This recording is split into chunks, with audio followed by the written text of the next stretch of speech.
Good evening everyone, welcome back to another class of Science class 7th। तो आज हम लोग अपने बुक क्यूरियोसिटी के second chapter exploring the substances acidic, basic and neutral को complete करेंगे, मतलब आगे कंटिन्यू करेंगे। पार्ट 1 हम लोग ऑलरेडी कर चुके हैं और ये है पार्ट 2। तो सबसे पहले हम लोग रिवाइज कर लेते हैं कि पार्ट 1 में हम लोग ने क्या क्या पढ़ा। तो पार्ट 1 में बेसिकली हम लोग ने लिटमस के बारे में पढ़ा था कि लिटमस एज अ इंडिकेटर कैसे हम लोग यूज़ कर सकते हैं। लिटमस पेपर क्या होता है? लिटमस पेपर 2 टाइप का होता है, जैसे हमने उसमें पढ़ा था ब्लू और रेड। आपको ये लिक्विड फॉर्म, सॉल्यूशन फॉर्म में भी मिलेगा और as a paper strip forms में भी मिल जाएगा।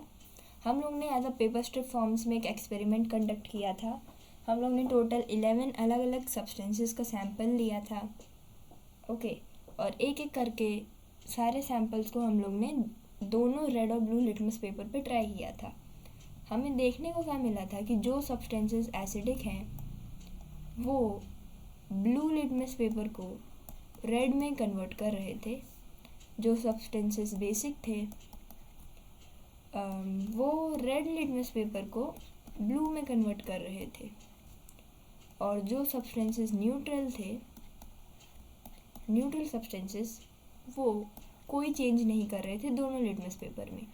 मतलब हमने रेड लिटमस लिया था, ब्लू लिटमस लिया था।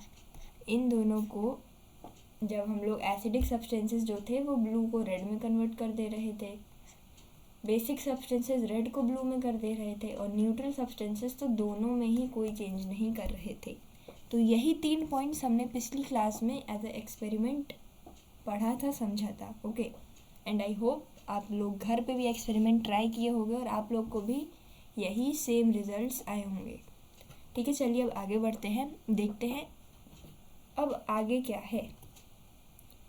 तो यहाँ कहा गया है कि ग्रुप ए में जो हमारे सब्सटेंसेस थे, यानी कि हमने जो सब्सटेंसेस थे ना, 11 सैम्पल्स जो थे हमारे, उसको हम लोग ने 3 ग्रुप में डिवाइड किया था, ए, बी और सी। ए में थे हमारे एसिडिक सब्सटेंसेस, बी में थे बेसिक और सी में थे सब न्यूट्रल सब्सटेंसेस।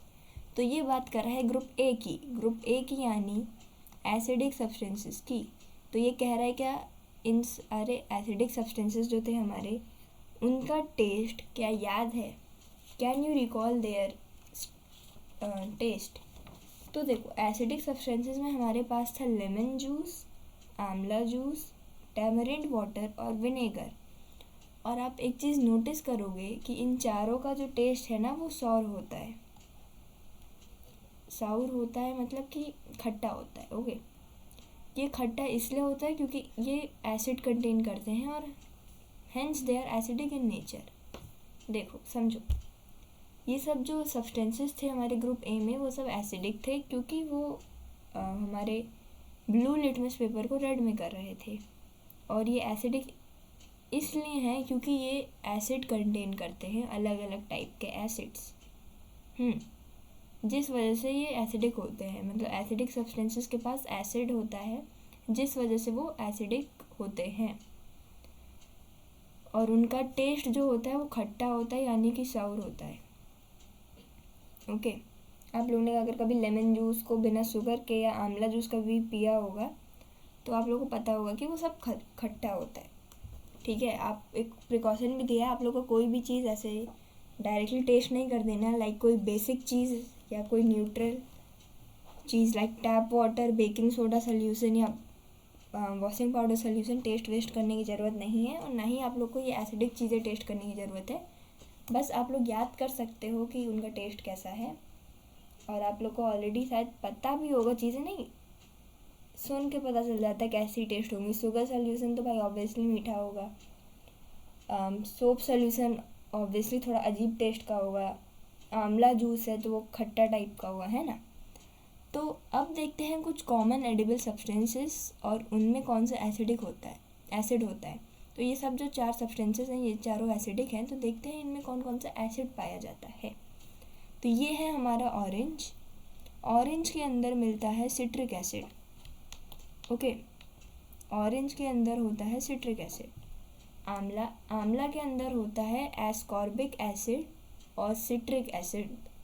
एस्कॉर्बिक एसिड को आप लोग विटामिन सी भी बोलते हो। विटामिन सी हमारा लेमन में भी होता है ना, सुना होगा ये भी।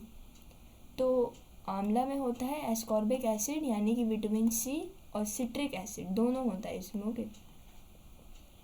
रॉ मैंगो में हमारा होता है टार्टारिक एसिड, और टोमेटो में होता है हमारा सिट्रिक एसिड और ऑक्सैलिक एसिड। ये चीज़ आपको याद रखनी चाहिए कि कौन से सब्सटेंस में कौन सा एसिड पाया जाता है। ऑरेंज में सिट्रिक एसिड, आंवला में एस्कॉर्बिक और सिट्रिक एसिड, रॉ मैंगो में टार्टारिक एसिड, और टोमेटो में सिट्रिक एसिड और ऑक्सैलिक एसिड दोनों। अब यहाँ पे 4 सब चीज़ें और दी हुई हैं। फ्रूट्स नहीं, एक लेमन दिया है, कर्ड दिया है, टैमरिंड दिया है और विनेगर दिया है, और कहा गया है कि इनके अंदर मोस्ट कॉमनली कौन सा एसिड पाया जाता है। तो देखो, लेमन के अंदर हमारा पाया जाता है, यहाँ पे मैं लिख रही हूँ, यहाँ पे भी जगह नहीं है, तो लेमन के अंदर हमारा पाया जाता है सिट्रिक एसिड, वही जो ऑरेंज में पाया जाता है। फिर कर्ड में हमारा पाया जाता है लैक्टिक एसिड। पता है ना, कर्ड लैक्टोबैसिलस करके बैक्टीरिया से बनता है जो लैक्टिक एसिड प्रोड्यूस करता है। तो कर्ड हमारा लैक्टिक एसिड से बनता है। टैमरिंड हमारा बनता है टार्टारिक एसिड से, टार्टारिक एसिड। और फोर्थ हमारा क्या है, विनेगर बनता है एसिटिक एसिड से। तो ये अपनी बुक में फिल कर लीजिए। ये चीज़ें आपको ये पता होनी चाहिए, याद होनी चाहिए, पूछा जा सकता है। ओके, तो एक बार फिर से देख लेते हैं। लेमन में सिट्रिक एसिड, ओके, कर्ड में लैक्टिक एसिड, और टैमरिंड यानी इमली में टार्टारिक एसिड, और विनेगर में हमारा होता है एसिडिक एसिड। ठीक है, तो आपने अब देखा कौन कौन से किस फ्रूट्स में, कौन कौन से एडिबल आइटम्स में कौन सा एसिड होता है। और अब शायद से आप और भी सब्सटेंसेस जो होंगे और भी फ्रूट्स वगैरह उन पर भी गैस लगा सकते हो। यानी कि जो चीज़ अगर आपको खट्टी टेस्ट कर रही है तो आप उसको पता लगा सकते हो कि वो चीज़ कोई एसिड कंटेन करती है, वो चीज़ एसिडिक है। ठीक है, अब बात करते हैं ग्रुप बी की। ग्रुप बी में थे हमारे बेसिक सब्सटेंसेस, है ना, ग्रुप बी में थे बेसिक सब्सटेंसेस। तो ये जो बेसिक सब्सटेंसेस होते हैं उनको जब आप हाथ पे रब करोगे तो आप देखोगे कि वो सोपी और स्लिपरी फील करते हैं। जैसे फॉर एग्जांपल आप बेकिंग सोडा सॉल्यूशन को उठा के देख लो, जब आप उसको अपने हाथ पे रब करोगे तो वो आपको थोड़ा स्लिपरी टाइप का लगेगा। ऐसा इसलिए है क्योंकि जो देखा गया है जनरली जो बेसिक सब्सटेंसेस होते हैं वो हमारे स्लिपरी और सोपी फील करते हैं। जनरली ऐसा देखा गया है, मतलब कि मैक्सिमम बेसिक सब्सटेंसेस में ऐसा ही पाया गया है। 2-4 ठो कुछ एक्सेप्शंस भी हो सकती हैं। ऑल्सो जैसा कि ये एसिडिक सब्सटेंसेस तो साउर टेस्ट करते हैं, ये बेसिक सब्सटेंसेस हमारे बिटर टेस्ट करते हैं जनरली मतलब फिर से वही कि मैक्सिमम केसेस में देखा गया है कि बेसिक सब्सटेंसेस हमारे बिटर टेस्ट करते हैं, but it is not necessary. कुछ हमारे एक्सेप्शंस भी हो सकते हैं। फॉर एग्जांपल यहाँ दिया है जो करेला होता है, करेला सुना है ना, वो हमारा बिटर टेस्ट करता है ना, लेकिन वो बेसिक नहीं है नेचर में। आप देखोगे करेला बिटर टेस्ट करता है मतलब वो तो बेसिक हो गया, नहीं भाई वो बेसिक नहीं है। कुछ एक आध हमारे एक्सेप्शंस भी होते हैं। अब यहाँ ये है, आप और भी चीज़ों को चेकआउट कर सकते हो। जैसे मैंने बताया था कि ये जैसे लड़का कह रहा है ये अपने घर में फ्लोर क्लीनिंग लिक्विड का नेचर पता कर सकता है लिटमस का एज ए इंडिकेटर यूज़ करके। ठीक है, फिर ये लड़की सोच रही है कि भाई लिटमस नहीं है मेरे पास तो मैं क्या करूँ, क्या कोई नेचुरल सब्सटेंस या कोई और सब्सटेंस एसिड बेस इंडिकेटर काम नहीं कर सकता है?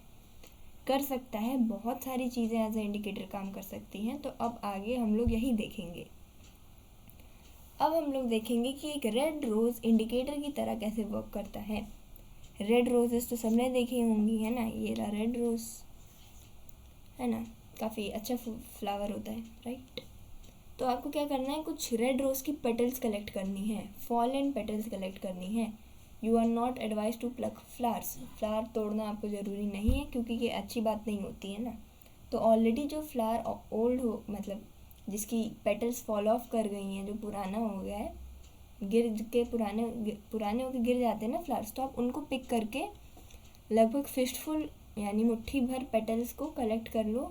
फिर उनको वाटर से वॉश कर लो, यानी पहले पेटल्स कलेक्ट करो रोज़ की, फिर उनको वॉश कर लो, और फिर मोटार एंड पेस्टल का यूज़ करके उनको क्रश कर लो बढ़िया से। मोटार एंड पेस्टल क्या होता है, इस टाइप का होता है ये, लाइक बेसिकली मसाले, या पहले यूज़ करते, क्या पता अभी भी कुछ घरों में इसको यूज़ किया जाता हो।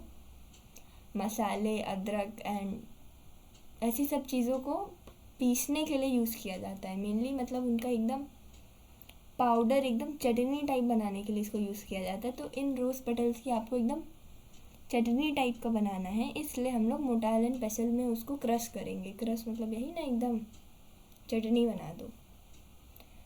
फिर उन पेटल्स को क्रश करने के बाद एक ग्लास टम्बलर में रखेंगे। ग्लास टम्बलर ग्लास का बना हुआ ग्लास ही होता है, बट नॉर्मल ग्लास से वो थोड़ा लंबा बड़ा होता है। ओके, तो ग्लास टम्बलर में अब उसको रख देंगे, और फिर हॉट वाटर, गर्म पानी को उस ग्लास टम्बलर में डालेंगे, जब तक कि जो हमारी फ्लावर पेटल्स हैं वो उसमें अच्छे से इमर्ज नहीं हो जाती है। ठीक है, ये आपको प्रिकॉशन दिया गया है कि किसी अडल्ट सुपरविज़न में आप ये सब एक्सपेरिमेंट करें। ठीक है, तो आप ये सब एक्सपेरिमेंट कर सकते हो अपने घर पे। ऑब्वियसली रोज़ पेटल्स आप लोग के घर पे हो सकता है, रोज़ का प्लांट, तो देख सकते हो। नहीं तो आसपास किसी कहीं पड़ोसी से या गार्डन वार्डन से भी आप लोग फॉलन पेटल्स ले सकते हो। ओके, तो अब उसके बाद गर्म पानी डालने के बाद आपको ग्लास टम्बलर को लिड से ढक के 5-10 मिनट वेट करना है, जब तक कि उसका वाटर जो है कलर नहीं हो जाता। इस हिसाब से जैसा आपको दिख रहा है ना, इस टाइप से कलर नहीं हो जाता। ओके, उसके बाद फिर फ़िल्टर कर लेना है उसको, और जो फिल्ट्रेट बचेगा, यानी कि जो लिक्विड बचेगा आफ्टर फिल्ट्रेशन, वो हमारा रिक्वायर्ड एक्सट्रैक्ट है, जिसको हम लोग एक एसिड बेस इंडिकेटर की तरह यूज़ करेंगे। मतलब कि आपने रोज़ पेटल लिया, ठीक है, रोज़ पेटल लिया, ठीक है, रोज़ पेटल लिया आपने, ये लिया, फिर उसमें वॉश किया उसको अच्छे से, एक सेकेंड सॉरी, रोज़ पेटल लिया, उसको वॉश किया, फिर उसको क्रश किया मोटाल पेस्टल में, ग्लास टम्बलर में रखा, फिर गर्म पानी डाला, फिर उसको कवर कर लिया, 5-10 मिनट वेट किया जब तक कलर्ड ना हो जाए। 10 मिनट बाद उसको फिल्टर कर लिया, रोज़ पेटल्स को हटा दिया, और जो लिक्विड बचा वो हमारा एसिड बेस इंडिकेटर बनके तैयार हो गया। अब देखते हैं आगे क्या करना है। उसके बाद आपको क्या करना है, place 10-20 drops of the prepared rose extract in each of the 2 small transparent bottles और टेस्ट ट्यूब। 2 टेस्ट ट्यूब लेना है, ए एंड बी मार्क कर दो उनको, और 10 से 20 मतलब 10 to 20 ड्रॉप्स जो हमारी रोज एक्सट्रैक्ट थी, यानी कि जो फिल्ट्रेट था, उसको आपको इसमें डाल लेना है दोनों टेस्ट ट्यूब में, like you can see. Okay, फिर आपको 20 से 30 drops of lemon juice test tube A में 20 से 30 drops of lemon juice test tube A में डालना है, इसमें लेमन जूस डाल दो। और टेस्ट ट्यूब बी में आपको डालना है सोप सोल्यूशन, ड्रॉपर की हेल्प से, तभी ना एकदम प्रिसाइजली मेज़र हो पाएगा कितनी ड्रॉप्स जा रही हैं। उसके बाद ऑब्ज़र्व करो, रिकॉर्ड करो जो भी चेंज आपको देखने को मिलता है, और यही आपको सेम रिपीट करना है बाकी सारे सैम्पल्स के साथ, जो 11 सैम्पल्स आपने पहले वाले एक्सपेरिमेंट में यूज़ किए थे। ठीक है, तो और फिर हमें इस टेबल में लिखना है कि क्या होगा। आप लोग ऑब्वियसली इसको भी घर पर ट्राई करके देख सकते हो, बट मैं आपको बता देती हूँ कि अगर आप लेमन जूस, सोप सॉल्यूशन, आंवला जूस या इन तीनों में कुछ करोगे तो क्या होगा। बाकी का आगे मैं नहीं बताऊंगी, कि आप लोग खुद से देख सकते हो, और मैं इन तीनों का ही बता दूंगी आपको, तो आपको आइडिया हो जाएगा कि बाकी सब्सटेंसेस भी क्या हमें कलर देंगे और उनका नेचर कैसे पता चलेगा। नेचर तो वैसे आपको ऑलरेडी पता चल गया, बट देखना है ना कि कौन सा कलर क्या देगा। ओके, तो हाँ, तो टेस्ट ट्यूब, हाँ, हमने लेमन जूस और सोप सोल्यूशन और लिया था ना, और यहाँ आंवला जूस एक्स्ट्रा आ गया है। यहाँ 4th में हम लोग ऐसा करते हैं, टैप वाटर भी रख लेते हैं। वैसे तो पूरा और पूरा वो पहला वाला टेबल 11 सैम्पल्स का कंटिन्यू हो रहा है, बट मैं आपको सिर्फ इन 4 चीज़ों पे बता रही हूँ। इन 4 चीज़ों पे देख के आप लोग का बाकी भी क्लियर हो जाएगा। तो लेमन जूस में जब हम लोग वो रोज़ एक्सट्रैक्ट वाला फिल्ट्रेट डालेंगे तो जो रोज़ एक्सट्रैक्ट का कलर है ना वो थोड़ा डार्क पिंक हो जाएगा, डार्क पिंक हो जाएगा या फिर थोड़ा मैजेंटा टाइप का कलर हो जाएगा। ओके। और जब आप सोप सोल्यूशन में रोज़ एक्सट्रैक्ट को डालोगे तो जो सोप सोल्यूशन है वो ग्रीन कलर में हो जाएगा, ठीक है। आंवला जूस में जब रोज़ एक्सट्रैक्ट डालोगे तो आंवला जूस भी हमारा डार्क पिंक हो जाएगा। और जब टैप वाटर में करोगे ना तब जो रोज़ एक्सट्रैक्ट का कलर है उसमें कोई चेंज नहीं आएगा। यहाँ डायग्राम देखो, रोज़ एक्सट्रैक्ट आपने जब ए यानी कि लेमन जूस में डाला तो डार्क पिंक कलर है, और बी यानी कि जब आपने सोप सोल्यूशन में डाला तो ग्रीनिश येलोइश टाइप का सोल्यूशन आया है। वही मैंने लिखा है, लेमन जूस में डार्क पिंक, सोप सोल्यूशन में ग्रीन। और टैप वाटर में करोगे ना तो कोई चेंज नहीं आएगा, और आंवला जूस में करोगे तब भी डार्क पिंक आएगा। तो याद करो, जो ये लेमन जूस और ये आंवला जूस है इन दोनों में सेम कलर आ रहा है, और ये दोनों जो थे ना वो एसिडिक सब्सटेंसेस थे, है ना। तो वी कैन से कि जो substances dark pink rose extract में डलने पे डार्क पिंक कलर देते हैं वो होते हैं एसिडिक सब्सटेंसेस। तो हमारा लेमन जूस और आंवला जूस हो गया एसिडिक, और सोप सॉल्यूशन ग्रीन कलर दे रहा है, मतलब कि वो हो गया हमारा बेसिक। वैसे तो मैं पहले से पता था सोप सॉल्यूशन बेसिक है, तो इसका यही मतलब हुआ ना कि रोज़ एक्सट्रैक्ट में अगर कुछ डालो वो ग्रीन कलर का हो जाए तो मतलब कि वो बेसिक है। और अगर कोई चेंज नहीं आ रहा रोज़ एक्सट्रैक्ट और किसी सब्सटेंस को डालने पर, मतलब कि वो न्यूट्रल है। तो पता चल गया। लिटमस का तो हमने सीख लिया था पार्ट 1 में। पार्ट 2 में अब हमने सीख लिया कि रोज़ एक्सट्रैक्ट का यूज़ करके हम लोग कैसे सब्सटेंसेस को फाइंड करेंगे।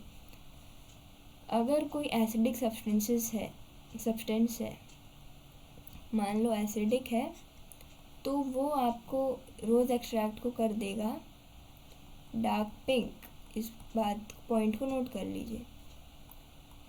अगर कोई बेसिक सब्सटेंस है तो वो आपके रोज़ एक्सट्रैक्ट को कर देगा ग्रीन या ग्रीनिश येलो टाइप का, ओके। और वहीं अगर कोई न्यूट्रल सब्सटेंस आप डालोगे रोज़ एक्सट्रैक्ट में तो वो कोई चेंज नहीं करेगा, यानी रोज़ एक्सट्रैक्ट का जो कलर था उसी कलर का वो रह जाएगा। रेड कलर था ना, तो वो रोज़ एक्सट्रैक्ट रेड ही कलर का रह जाएगा, ठीक है। चलो अब आगे देखते हैं। Discuss your observations with your classmates. Are the samples that change the color of the flower extract to a shade of red the same as those that changed the color of blue litmus paper to red? Definitely. Group A में जो substance थे यानी कि जो हमारे acidic substance थे उन्हीं ने तो dark pink dark red magenta type में कन्वर्ट किया ना। देख लो, डार्क पिंक डार्क रेड में लेमन जूस और आंवला जूस यही दोनों थे ना हमारे एसिडिक, इन्होंने रेड में चेंज किया, मतलब ये पॉइंट तो सही है। Are the samples that change the colour of the flower extract to a shade of green.